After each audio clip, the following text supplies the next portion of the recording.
राजस्थान के दरियागंज में मोहनलाल का तबादला हुआ था। इसी वजह से मोहनलाल के बच्चे उससे हमेशा नफरत करते। क्या पता क्यों इस खंडहर में आकर बस गए हैं। मैंने पिताजी से कहा भी था कि अपना तबादला ना करवाएं, लेकिन हम बच्चों की सुनता कौन है। ये बचपन से ही हमारी बात नहीं सुनते थे, तो फिर आज क्यों सुनेंगे। अजय और राधिका झगड़ा कर ही रहे थे कि वहाँ मोहनलाल आ गया। बड़ा शोर कर रहे हो तुम दोनों, क्या बात है? अब ये जगह हमें बहुत पसंद आई। मैं और भैया बस यही बात कर रहे थे। पिताजी ये झूठ बोल रही है। अभी थोड़ी देर पहले ही इस जगह की बुराई कर रही थी। मैं जानता हूँ बच्चों, तुम्हें ये जगह बिल्कुल पसंद नहीं आई, लेकिन घर चलाने के लिए मुझे ये कदम उठाना ही पड़ा। उन्हें दरियागंज में आकर 1 हफ्ता हो गया था। एक दिन मोहनलाल के ऊपरी विभाग के कर्मचारी ने उससे कहा, हमें ऊपर से आदेश आया है कि हमें रेगिस्तान जाकर एक कुआं ढूंढना है। रेगिस्तान में कुआं? ये कैसा मजाक है? मजाक नहीं, सच है। मैं अकेले ये कुआं कहाँ ढूंढूंगा? मुझे साथ में और 2 व्यक्ति चाहिए, ताकि जो भी हो उस पर मैं चर्चा कर सकूं। अच्छा ठीक है, मैं साहब से बात करूंगा। मोहनलाल जाकर सारी बातें अपने बच्चों को बताता है। मैं वहाँ से हफ्ते 2 हफ्ते में वापस आ जाऊंगा। तुम मेरी फिक्र मत करो और अपना और राधिका बिटिया का ध्यान रखना। जैसा आप कहें पिताजी, मैं आपके आने का इंतजार करूंगा। अगले ही दिन मोहनलाल और उसके साथ 2 कर्मचारी सीमा और सह कर्मचारी भगवंत रेगिस्तान में कुआं ढूंढने जाते हैं। सब अपने जूते कस के पहन लो, यहाँ बिच्छू और कई सारे सांप भी हैं। अगर मेरे घर का लोन ना होता तो मैं यहाँ कभी नहीं आती। क्या करूँ, मजबूर जो हूँ। हमें हमारे लक्ष्य से दूर नहीं भटकना चाहिए। दूर दूर तक कोई घर आदमी दिखाई नहीं दे रहा है, चारों तरफ रेत ही रेत है। इस वजह से हमें परेशानी हो रही है। जैसे ही मोहनलाल कुछ दूर चलकर गया, उसे भ्रम हुआ कि उसने सामने समंदर देखा है। वो देखो, मुझे वहाँ पर पानी नजर आ रहा है। रुक जाओ, उस तरफ मत जाओ, वहाँ हम मुसीबत में भी पड़ सकते हैं। भगवंत की बात मोहन बिल्कुल भी नहीं सुनता और उस भ्रम के पास दौड़ा चला जाता है। यहाँ तो कुछ भी नहीं है, मतलब वो मेरा भ्रम था। मैंने सुना है कि रेगिस्तान में अगर भ्रम हो तो सच भी आसपास ही होता है।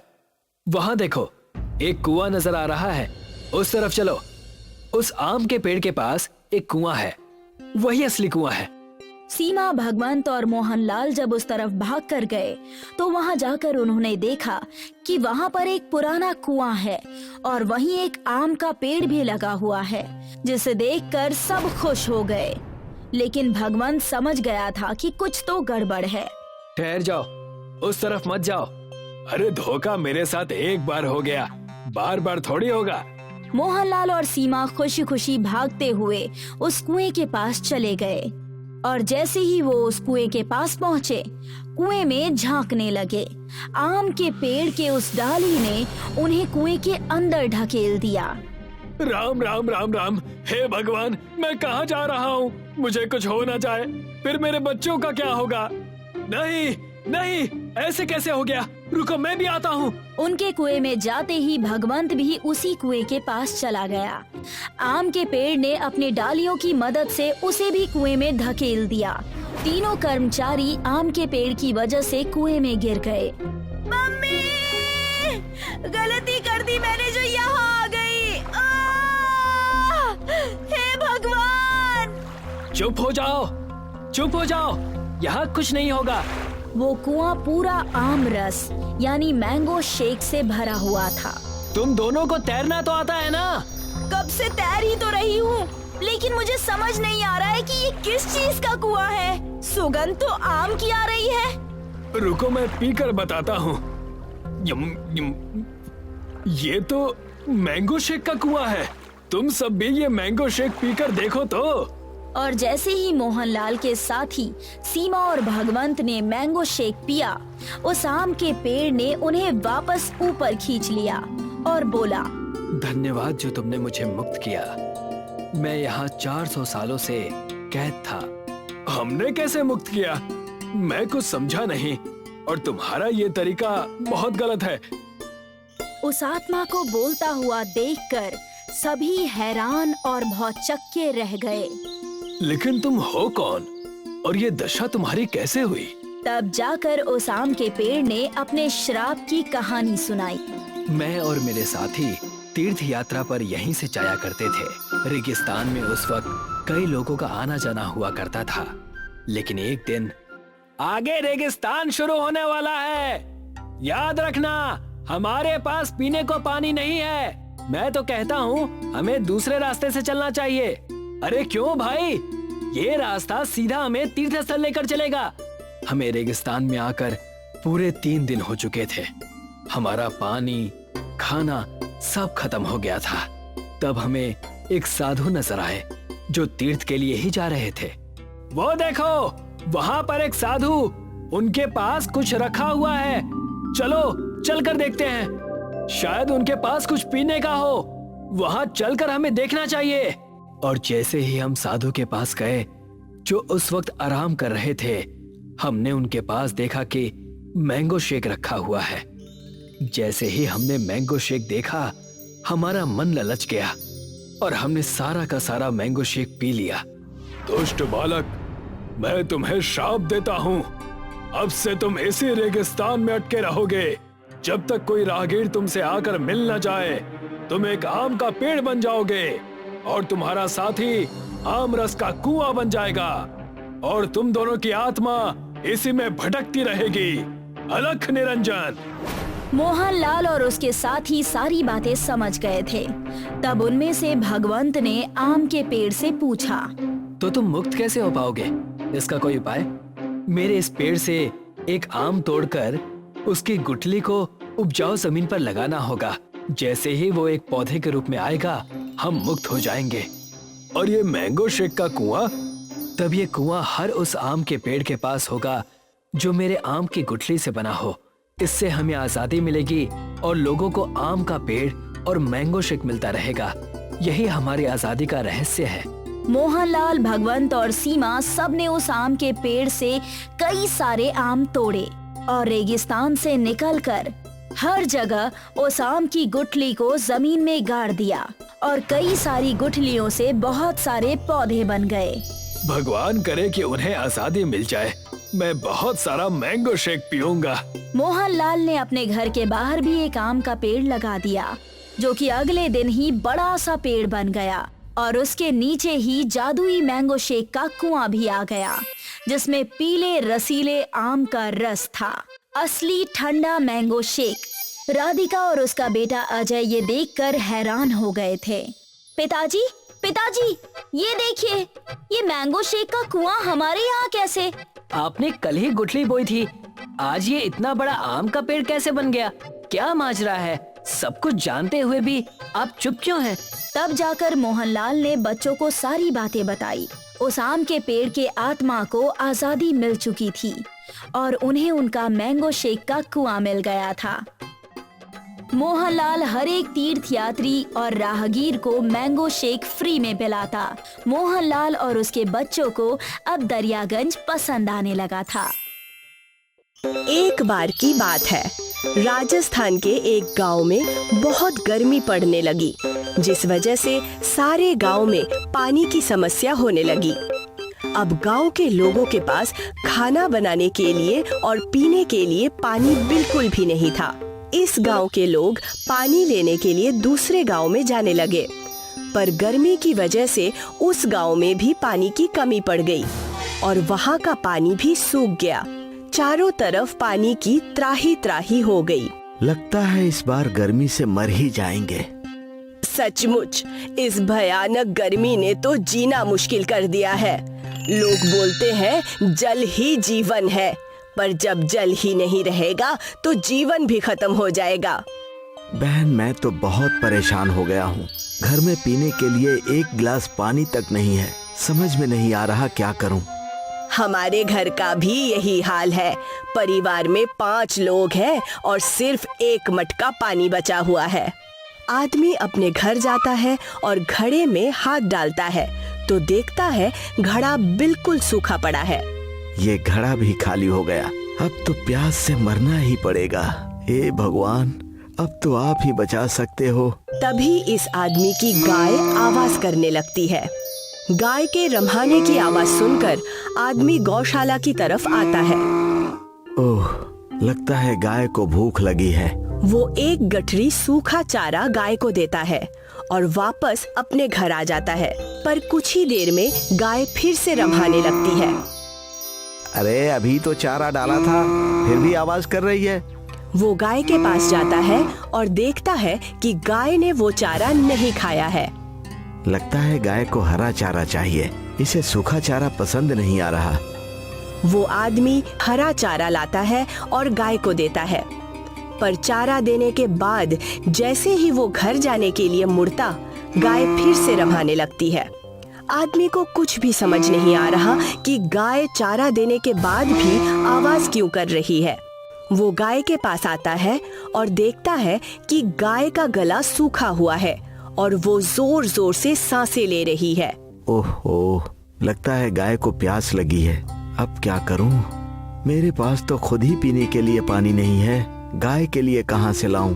गाय और जोर जोर से हांफने लगती है। लगता है इसको बहुत तेज प्यास लगी है।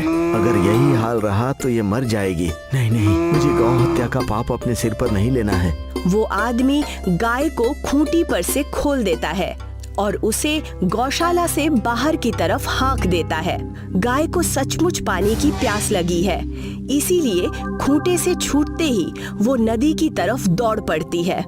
पर जैसे ही गाय नदी के पास पहुंचती है तो वो देखती है कि नदी पूरी तरह सूख चुकी है। यहाँ तक भागते भागते गाय का गला बहुत सूख चुका है और वो प्यास के कारण नीचे गिर जाती है और जोर जोर से हांफने लगती है। इस रास्ते एक बूढ़ी औरत और उसका पोता गुजर रहे थे। गाय के हांफने की आवाज सुनकर वो बूढ़ी औरत गाय के पास आती है। औरत के हाथ में पानी की बाल्टी है। लगता है गाय को बहुत प्यास लगी है। अगर इसको जल्दी से पानी नहीं पिलाया तो ये मर जाएगी। दादी, हमारे पास तो सिर्फ एक ही बाल्टी पानी है। अगर ये पानी हम गाय को पिला देंगे तो हम क्या पिएंगे? बेटा, इस समय इस पानी की हमसे ज्यादा जरूरत इस गाय को है। तुमने सुना है कि कभी प्यासे को पानी पिलाया नहीं और बाद में अमृत पिलाने से क्या फायदा? दादी, इसका क्या मतलब होता है?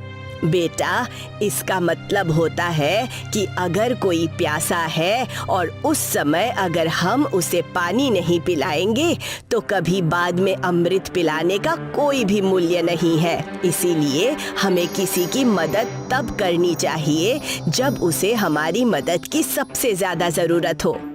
ठीक है दादी, इसे पानी पिला दो। बूढ़ी अम्मा गाय के सामने पानी की बाल्टी रखती है और गाय पूरा पानी पी लेती है। पानी पीने के बाद गाय हांफना बंद कर देती है और ये दोनों घर की तरफ चलते हैं। तो गाय भी इनके पीछे पीछे इनके घर आती है। जैसे ही शाम होती है तो लड़के को प्यास लगती है। दादी, बहुत प्यास लगी है।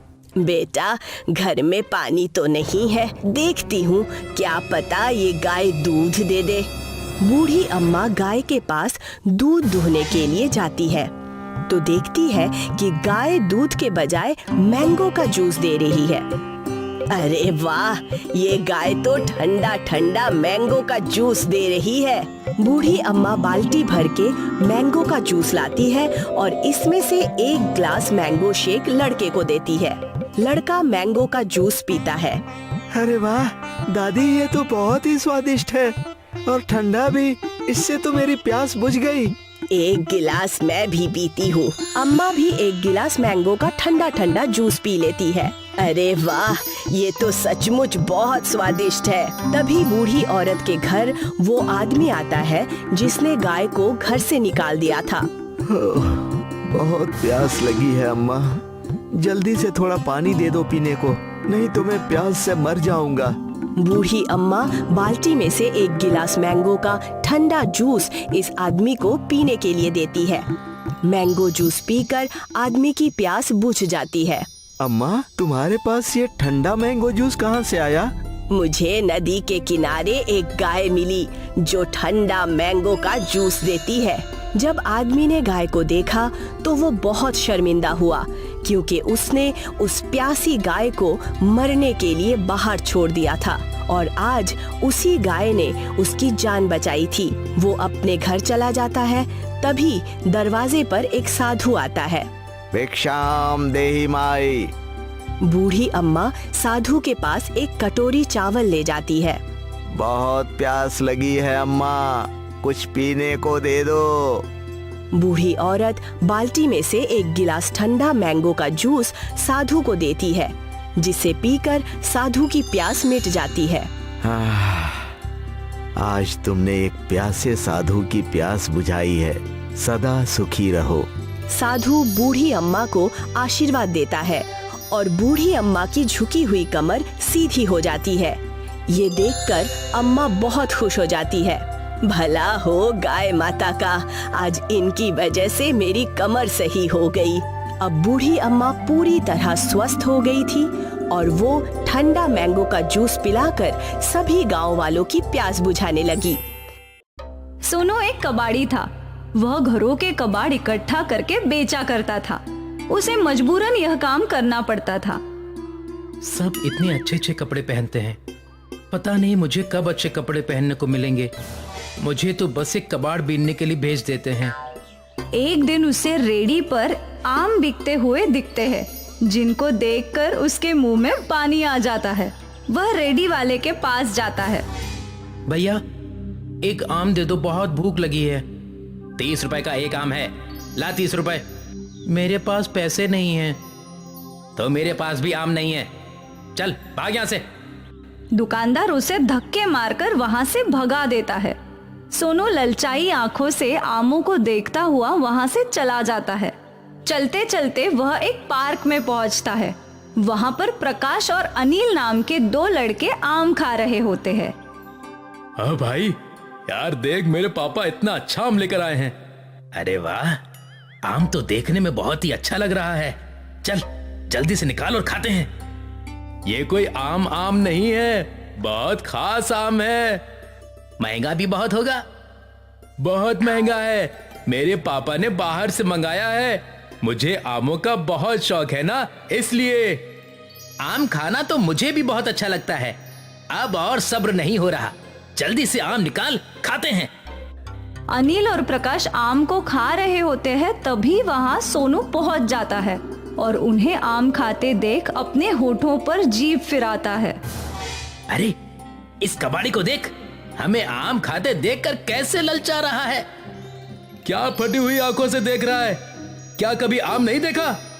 खाना है क्या आम? सोनू हाँ में गर्दन हिला देता है। वो उसकी तरफ आम बढ़ाते हैं। जैसे ही सोनू आगे बढ़ता है, वह आम को पीछे खींच लेते हैं और सोनू आम को पकड़ने के लालच में मुंह के बल गिर जाता है। आया बड़ा आम खाने वाला, औकात है तेरी? औकात तो गुठली के लायक भी नहीं है। कितना महंगा आम है, इसकी तो खुशबू लेना भी महंगा पड़ सकता है तेरे को। प्रकाश और अनिल उस पर हंसते हैं। सोनू वहां से मायूस होकर निकल जाता है और कंधे पर अपनी कबाड़ की थैली लटकाकर चल देता है। चलते चलते उसे एक साधु महाराज मिलते हैं, जो बेहोश होकर जमीन पर गिरे हुए होते हैं। वह उन्हें देखकर उनके पास दौड़कर जाता है। महाराज, क्या हुआ? अब बेहोश कैसे हो गए? मुझे इनको पानी पिलाना चाहिए। सोनू भागा भागा पास की नदी से पानी लेकर आता है और साधु महाराज के मुंह पर छिड़कता है। साधु महाराज को होश आ जाता है। सोनू को अपने पास देखकर साधु महाराज उससे कहते हैं, कौन हो तुम और यहाँ क्या कर रहे हो? और मैं जमीन पर कैसे गिरा? मुझे कुछ याद नहीं है। साधु महाराज, गर्मी होने की वजह से आप बेहोश हो गए थे। मैंने पास की नदी से पानी लाकर आपके ऊपर छिड़का और पिलाया है, जिसकी वजह से आपको होश आ गया। तुम्हारा बहुत बहुत शुक्रिया बेटा कि तुमने मेरी फिक्र की। महाराज, ये तो मेरा फर्ज था। पर तुम इतने उदास क्यों लग रहे हो? तुमसे किसी ने कुछ कहा है क्या? सोनू साधु को सारी बात बता देता है और अपने आम खाने की इच्छा को व्यक्त करता है। साधु सोनू की बात सुनकर उसको दिलासा देते हैं और कहते हैं, सोनू, तुमने मेरी मदद की है। मैं तुम्हें ये कमंडल देता हूं। इसमें आमरस निकलेगा। उसको जितनी बार तुम उल्टोगे उतनी बार आमरस निकलेगा। अब तुम जितनी बार चाहो और जितना चाहो आमरस पी सकते हो। साधु सोनू को कमंडल देता है। कमंडल पाकर सोनू बहुत खुश होता है और जी भर के आमरस पीता है। अपने साथ साथ वह और गरीब लड़कों को भी आमरस पिलाता है जो आमरस पीने में असमर्थ थे। एक बार जब सोनू कमंडल में से आमरस निकालकर पी रहा था और अपने दोस्तों को पिला रहा था, तब अनिल और प्रकाश उसे देखते हैं। प्रकाश, ये तो वही लड़का है ना जिसको हमने आम खाने नहीं दिया था और उसको धक्के देकर भगा दिया था? ये तो वही कबाड़ी है ना? हाँ, है तो वही, पर वो तो कबाड़ी था। उसके पास इतने महंगे आमों का आमरस कहां से आ रहा है? और इतना सारा आमरस कि वो और बाकी बच्चों में भी बांट रहा है। इसका तो पता लगाना ही पड़ेगा। अनिल और प्रकाश चोरी छिपे देखते हैं तो कमंडल के आमरस का राज पता चल जाता है। अच्छा, तो उसके आमरस का ये राज है। इस कमंडल को तो हम चुरा लेंगे और फिर देखते हैं कि ये आमरस कैसे पीता है। अनिल और प्रकाश सोनू की आंख बचते ही वह कमंडल चुरा लेते हैं और पहाड़ी पर जाकर छुप जाते हैं। वहां पर उन दोनों में होड़ लगती है कि कौन उस कमंडल में से आमरस निकालेगा। ला प्रकाश, मुझे कमंडल दे, आमरस निकाल कर पीते हैं। मैं क्यों कमंडल दूं? मेरे हाथ में है कमंडल, तो आमरस मैं ही निकाल देता हूं। नहीं नहीं, आमरस तो कमंडल से मैं ही निकालूंगा। अगर हिम्मत है तो मुझसे लेकर दिखा दे। आमरस का कमंडल मेरे पास है और मैंने मेहनत ज्यादा की थी कमंडल चुराने में, तो कमंडल का आमरस मेरा हुआ। मैं तुझे थोड़ा सा दे दूंगा। प्रकाश और अनिल उस कमंडल के लिए आपस में झगड़ा करने लगते हैं। तभी कमंडल उनके हाथ से गिर जाता है और आमरस बाहर गिरना शुरू होता है। जितनी बार वह पहाड़ी से टकराता है उतनी बार आमरस कमंडल से निकलता है, जिसकी वजह से वहां बाढ़ आ जाती है। मैंने कहा था ना, कमंडल मुझे दे दे, मैं इसमें से अच्छी तरह से आमरस निकाल लूंगा। पर तू तो है कि मेरी सुनता ही नहीं। अब जितनी बार भी ये पहाड़ी से टकराता है उतनी बार इससे आमरस इतना ज्यादा से ज्यादा निकल रहा है।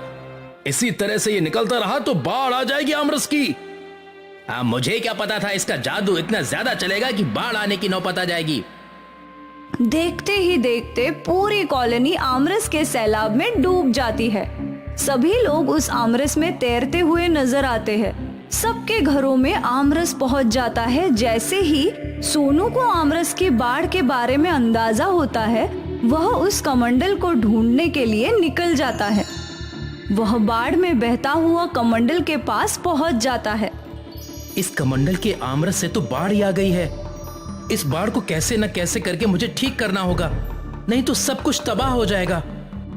सोनू उस कमंडल को अपने हाथ में लेता है और कमंडल से कहता है, कमंडल कमंडल, इस आमरस को अपने अंदर फिर से समेट लो। अगर तुम इसी तरह आमरस को बाहर करते रहोगे तो पूरी दुनिया ही इस आमरस में समा जाएगी। तुमसे अनुरोध है कि इस आमरस को अपने अंदर समेट लो। कमंडल अपने अंदर सारा आमरस ले लेता है और सब कुछ फिर से पहले जैसा हो जाता है। अब सोनू उस कमंडल को लेकर उस साधु महाराज के पास जाता है। साधु महाराज, इस कमंडल की अब कोई जरूरत नहीं है। इस कमंडल की वजह से तो पूरे आमरस की बाढ़ भी आ गई थी। मुझे तो बस थोड़ा सा आमरस चाहिए। मैं नहीं चाहता कि इस कमंडल के आमरस से फिर से कोई परेशानी हो। तो तुम क्या चाहते हो ये बताओ। साधु महाराज, मैं आपको ये कमंडल वापस करना चाहता हूं। आप इस आमरस के कमंडल को वापस ले लो, जिससे आगे कोई परेशानी ना हो। ठीक है, ये कमंडल तो मैं वापस ले लेता हूं, पर हां, जब भी तुम्हें आमरस पीने का मन हो तो तुम मेरे पास आ जाना। मैं इस कमंडल से तुम्हें भरपूर मात्रा में आमरस पिला दूंगा। जी महाराज, जब मेरा आमरस पीने का मन होगा तब मैं आपके पास ही आ जाऊंगा, परंतु इस कमंडल से आमरस नहीं लूंगा, क्योंकि अति हर चीज की बुरी होती है। एक ना एक दिन अधिकतर चीज होने की वजह से हम मुसीबत में पड़ जाते हैं। जितना है उतने में ही संतुष्ट रहना चाहिए। तुमने बिल्कुल सही कहा। लालच बहुत बुरी चीज होती है। लालच में आकर ही अनिल और प्रकाश ने ये कमंडल चुराया, जिससे मुसीबत खड़ी हो गई।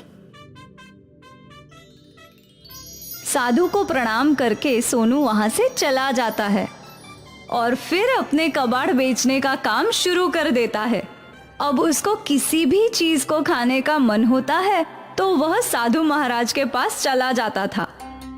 वह अपनी शक्तियों से उसको वही चीज दे दिया करते थे, परंतु वो कभी भी लालच नहीं किया करता था, क्योंकि उसने लालच का परिणाम भुगत लिया था। वही अनिल और प्रकाश को भी सबक मिल जाता है। वह अब किसी गरीब को परेशान नहीं करते हैं और कभी लालच नहीं करते हैं।